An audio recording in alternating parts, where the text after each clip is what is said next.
Madami ang nagtatanong sa atin paano daw magsimula sa pagbablog. Pwes nandito po tayo para ituro natin sa mga bago at gustong magsimula at maging isang content creator din balang araw. Una, kailangan ninyong ihanda ang inyong sarili. Kailangan fully decided na po kayo.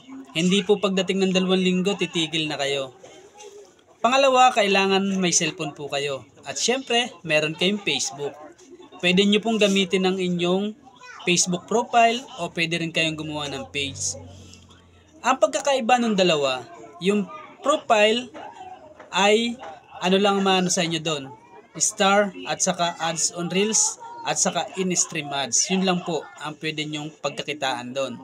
Kung kayo naman po ay may page, pwede po kayo kumita sa star, pwede kayong kumita sa reels, pwede rin po kayong kumita sa in-stream ads, at pwede rin po kayong kumita sa live ads at saka sa subscription. Madami, bali 5. Hindi pa kasama doon yung plug content. Yun. Yun, pwede po kayong kumita doon. Mas madami doon.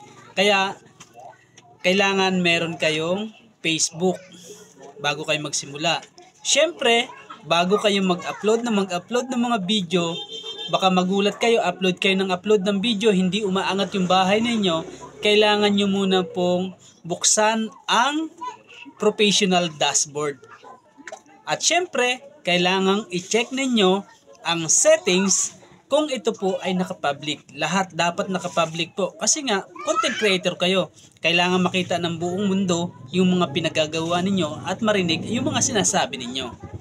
Yun yung mga napaka-importante kung kayo po ay magsisimula. Sana meron kayong natutunan sa vlog kong ito. Huwag niyo pong kalimutang mag-like, mag-share, mag-follow para mas madami ang matuto dito.